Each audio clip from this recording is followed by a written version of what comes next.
Hello friends, स्वागत है आपका शिक्षा हब ऐप पे।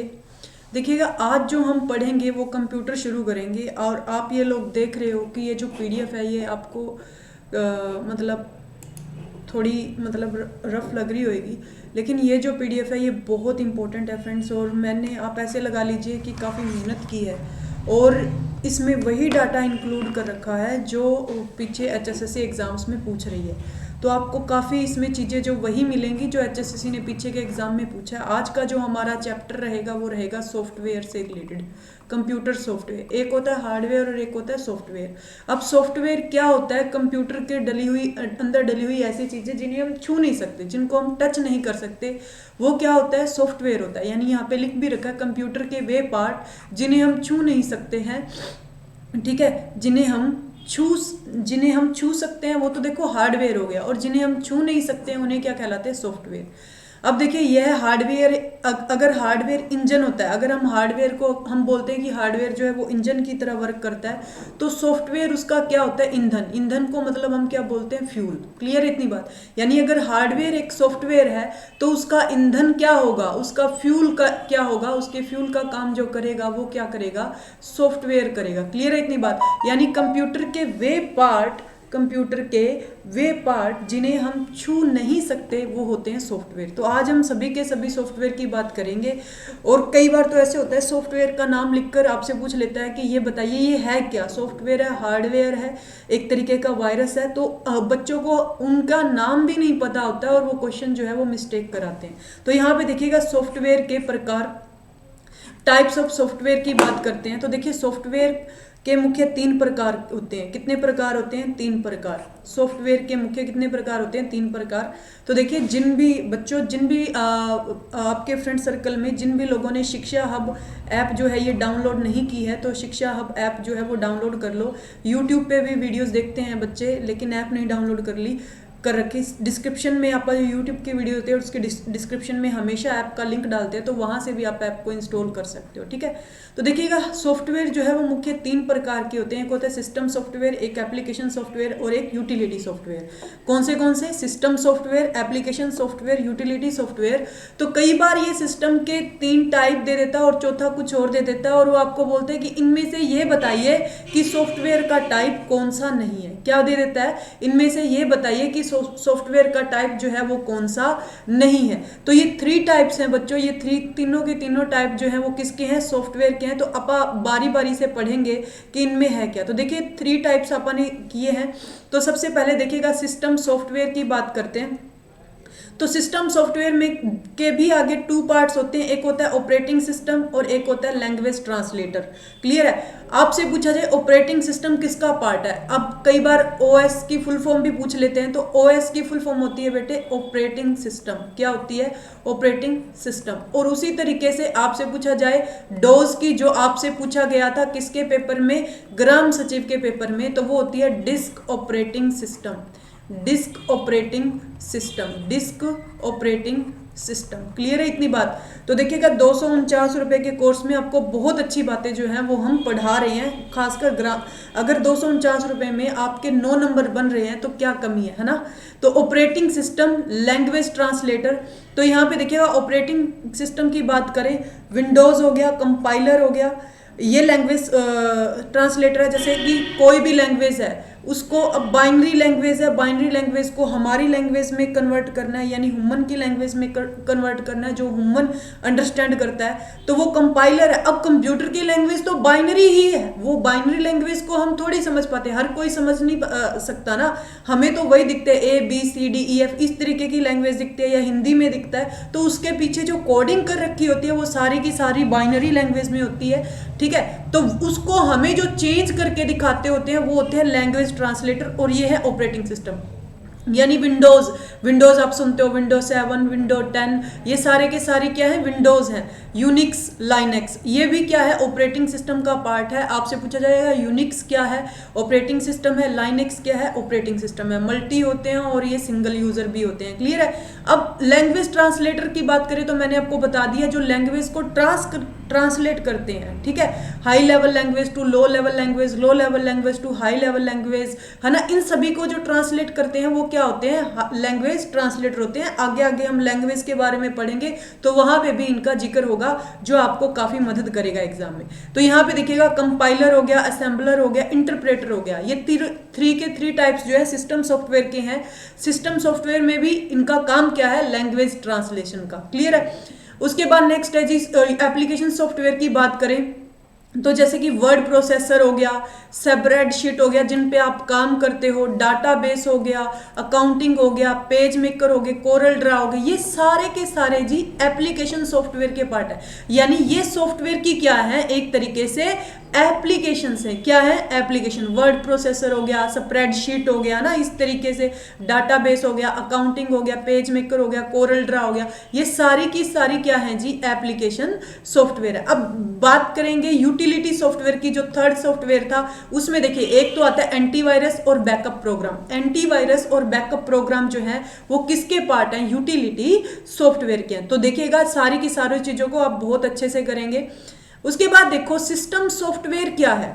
देखिए सिस्टम सॉफ्टवेयर जो है ये क्या है, प्रोग्रामों का समूह जिसे कंप्यूटर सिस्टम के बेसिक कार्यों को करने तथा उन्हें कार्य योग्य बनाए रखने के लिए तैयार किया जाता है। यानी सिस्टम सॉफ्टवेयर है क्या, कि प्रोग्रामों का ऐसा समूह जिसे कंप्यूटर सिस्टम के बेसिक कार्यों को करने तथा उन्हें कार्य योग्य बनाए रखने के लिए क्या किया जाता है, तैयार किया जाता है, उन्हें हम क्या बोलते हैं, सिस्टम सॉफ्टवेयर बोलते हैं। यानी जो जिससे कंप्यूटर के बेसिक कार्य किए जाते हैं या कार्य करने के योग्य बनाया जाता है उसे क्या बोल देते हैं जी, सिस्टम सॉफ्टवेयर बनाया जाता है। जैसे कि विंडो है, विंडो एक सिस्टम सॉफ्टवेयर का एग्जांपल है, यूनिक्स है, लाइनेक्स है, ये सारे के सारे किसके एग्जांपल हैं, सिस्टम सॉफ्टवेयर के एग्जांपल है। आगे देखिएगा यह कंप्यूटर तथा यूजर के बीच में मीडियम का काम करता है। अब आपसे एग्जाम में क्वेश्चन पूछा जाए, इंपॉर्टेंट पॉइंट है, आपसे बोला जाए कि कंप्यूटर तथा यूजर, कंप्यूटर तो हम जिसको यूज कर रहे हैं कंप्यूटर, यूजर कौन है, हम हो गए, हम जो यूज कर रहे हैं, ठीक है, के बीच में जो मीडियम का काम करता है, किसका काम करता है, मीडियम का।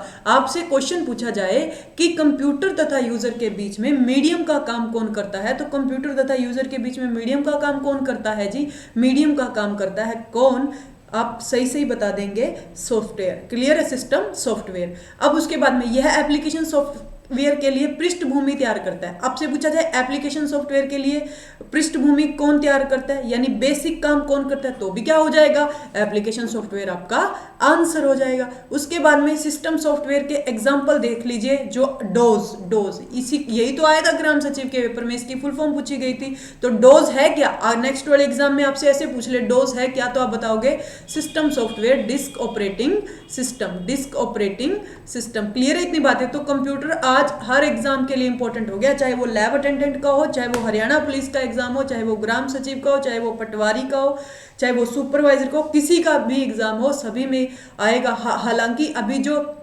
आपकी सीईटी की जो नोटिफिकेशन आई है, सीईटी वाली नोटिफिकेशन में भी कंप्यूटर जो है वो मिनिमम 10 मार्क्स का बता रखा है।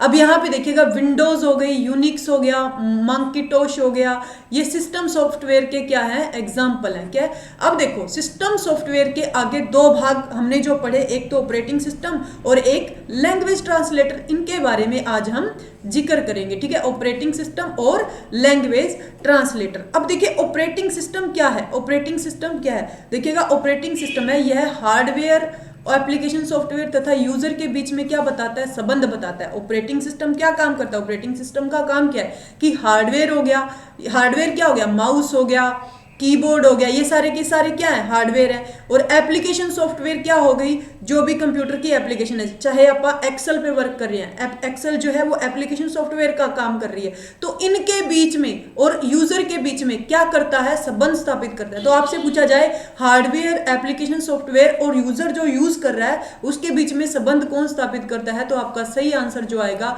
वो आएगा ऑपरेटिंग सिस्टम। क्या आएगा जी, ऑपरेटिंग सिस्टम। अब देखो कुछ ऑपरेटिंग सिस्टम जो है वो कौन से हैं, माइक्रोसॉफ्ट डोज, एमएस डोज, इसकी फुल फॉर्म भी आपसे पूछ सकते हैं, Microsoft disk operating system.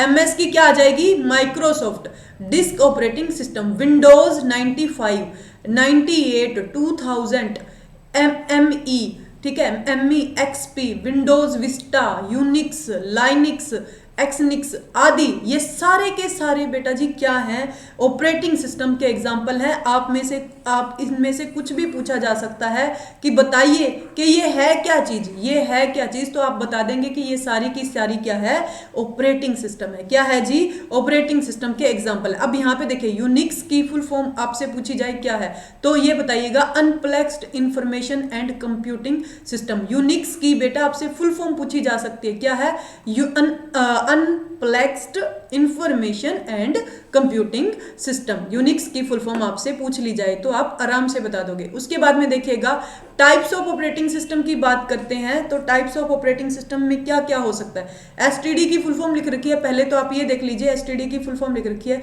Subscriber trunk dialing, subscriber trunk dialing, ये एसटीडी की फुल फॉर्म है। अब यहाँ पे देखिएगा नेक्स्ट है जी, आपको बोला जाएगा ऑपरेटिंग सिस्टम के टाइप। सबसे पहला बैच प्रोसेसिंग ऑपरेटिंग सिस्टम। क्या, batch processing operating system, batch processing operating system. अगर आपको कुछ भी समझ में ना आए ना बेटा, तो कॉल करके पूछ लेना, अपने एकेडमी वाला जो नंबर है ना 98 126 30 162, इस नंबर पे आप कॉल करके पूछ लेना। और अगर आपको कोर्स लेना है कंप्यूटर का, जिस भी बच्चों को लेना है या आपके फ्रेंड सर्कल, आपने तो चलो ले ही रखा है, और आपके फ्रेंड सर्कल ने जिसने लेना है, तो 249 रुपए का कोर्स है, शिक्षा हब ऐप पे बोल देना कि बहुत अच्छा है, और अगर कोई डाउट होता है तो वो अपन साथ के साथ क्लियर कर लेते हैं। Batch processing operating system, batch processing operating system एक ही प्रकार के कार्यों को एक बैच के रूप में संगठित कर क्रियान्वित करता है, एक ही प्रकार के कार्य करता है। समझ में आए, जो एक ही प्रकार के कार्यों को इकट्ठा कर दे। अब जैसे कि एडिशन करनी है, आप एक एक करके ऐड थोड़ी करेंगे,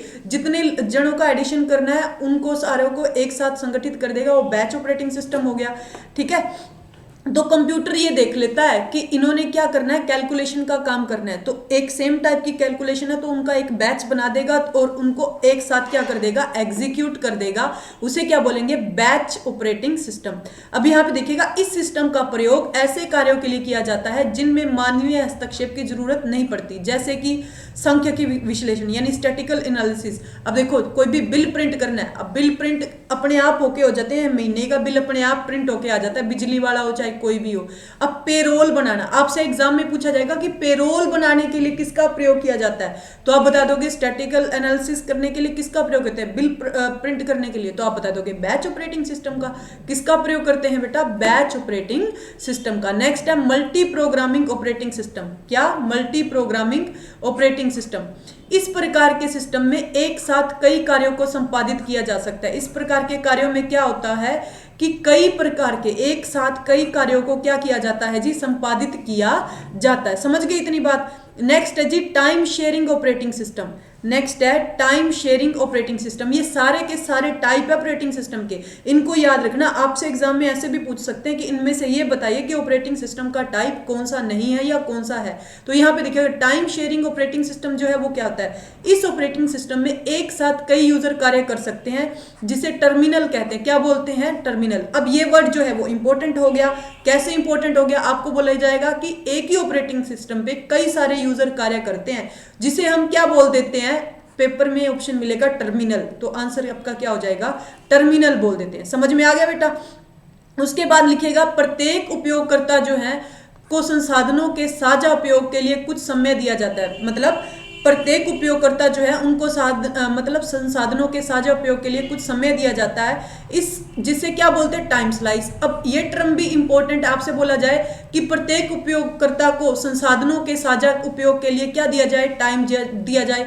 उस टर्म को क्या बोलते हैं, उस टर्म को बोलते हैं टाइम स्लाइस बोलते हैं, या फिर क्या बोल देते हैं, क्वांटम कहा जाता है। या तो ऑप्शन मिल जाएगा टाइम स्लाइस का, या किसका ऑप्शन मिल जाएगा, क्वांटम का ऑप्शन मिल जाएगा। क्लियर है। अब देखो इनपुट देने और आउटपुट प्राप्त करने के बीच के टाइम को टर्न अराउंड टाइम कहते हैं। सारी की सारी टर्म इंपॉर्टेंट है, एग्जाम में पूछी जा सकती है 100%। तो देखिए इनपुट देने, हमने इनपुट दी कंप्यूटर को, उसके बाद कंप्यूटर हमें क्या देता है, आउटपुट, और इसके बीच का जो टाइम लगता है ना, इसके बीच का जो टाइम लगता है, इसे हम क्या बोलते हैं, टर्न अराउंड टाइम कहते हैं। क्या बोलते हैं इसे, टर्न अराउंड टाइम जो है कहा जाता है। अब यहां पे देखो इसमें क्या होता है, इसमें पूरे प्रोग्रामों को मुख्य मेमोरी में न रखकर प्रोग्राम की क्रिया के लिए आवश्यक हिस्सा ही मुख्य मेमोरी को लाया जाता है, ताकि हो क्या, टाइम शेयरिंग ऑपरेटिंग सिस्टम में जो मेन डाटा है ना हमारा, जिसपे हमने वर्क करना है, उसको ही मेन मेमोरी में रखा जाता है, बाकी डाटा को वहां से हटा दिया जाता है। क्यों हटा दिया जाता है? ताकि उसको डाटा सिलेक्ट करने में टाइम ना लगे, पहले से सिलेक्टेड डाटा ही वहां पे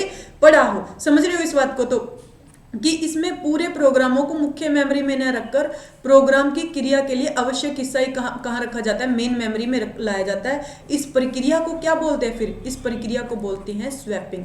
वेरी वेरी इंपॉर्टेंट चीज है। आपसे बोला जाए कि जो मेन डाटा है उसे ही मेन मेमोरी में रखा जाता है, इसको बोलते क्या है? इस प्रक्रिया को क्या बोलते हैं जी? स्वैपिंग बोलते हैं। उसके बाद में पहले था टाइम शेयरिंग सिस्टम, अब है real time sharing system. Real time sharing system में क्या होता है? इस ऑपरेटिंग सिस्टम में निर्धारित समय सीमा में परिणाम देने को महत्व दिया जाता है। अब मान लो पहले तो टाइम शेयर हो रहा था, हर यूजर को टाइम मिल रहा था अपना, लेकिन यहाँ पे अब मान लो किसी यूजर को 30 सेकंड मिले हैं ना। रियल टाइम शेयरिंग सिस्टम में क्या होता है? किसी यूजर को 30 सेकंड ही मिले हैं तो उसको 30 सेकंड ही मिलेंगे, चाहे उसका काम पूरा हुआ हो चाहे ना हुआ हो, और फिर उसके बाद में रिसोर्सेज दूसरे उसके पास चले जाएंगे 30 सेकंड के लिए, और फिर दोबारा से दोबारा से इसकी बारी आएगी तब बचा हुआ काम उसका उस टाइम में कंप्लीट होगा, चाहे आपका मतलब काम रह गया हो, फिर भी जो मतलब सिस्टम है वो दूसरे यूजर के पास चला जाएगा। इसको बोलते हैं हम real time sharing system.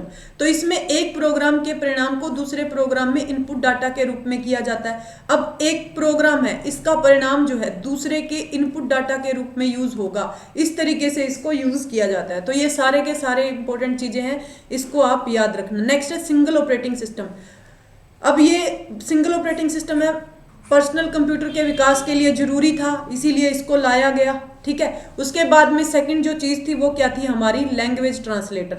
Language translator, तो आज का पार्ट हमारा ये लैंग्वेज ट्रांसलेटर काफी इंपॉर्टेंट है। देखिए कंप्यूटर केवल कौन सी भाषा समझता है? मशीनी भाषा। 0 या 1 की भाषा को मशीनी भाषा भी बोलते हैं, मशीन लैंग्वेज भी बोलते हैं, और क्या बोलते हैं? बाइनरी लैंग्वेज भी बोलते हैं। कंप्यूटर की जो भाषा है वो कौन सी है? मशीनी भाषा या बाइनरी लैंग्वेज, जिसको हम क्या बोलते थे? 0 और 1 की भाषा। तो 0 या 1 को समझ सकता है, किंतु मशीनी भाषा में प्रोग्राम लिखना क्या होता है? कठिन होता है, बहुत ज्यादा डिफिकल्ट होता है। तो प्रोग्राम को उच्च स्तरीय भाषा हाई लेवल लैंग्वेज में लिखकर लैंग्वेज ट्रांसलेटर की सहायता से इसको मशीनी भाषा में बदला जाता है। अब कुछ लैंग्वेज ऐसी हैं जैसे उच्च स्तरीय भाषा, जैसे सी लैंग्वेज हो गई, C++ हो गई, जावा हो गई, ये सारी की सारी क्या है जी? हाई लेवल लैंग्वेज में।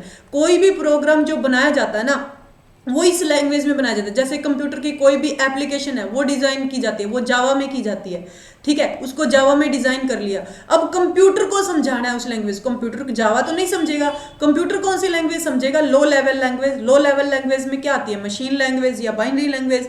तो इस लैंग्वेज को चेंज कर देते हैं, ट्रांसलेट इसमें लो लेवल लैंग्वेज में या कंप्यूटर की भाषा में या मशीन लैंग्वेज में। इन्हीं को हम क्या बोलते हैं? लैंग्वेज ट्रांसलेटर बोलते हैं। तो अब लैंग्वेज ट्रांसलेटर के प्रकार कौन से? सबसे पहला देखिएगा असेंबलर।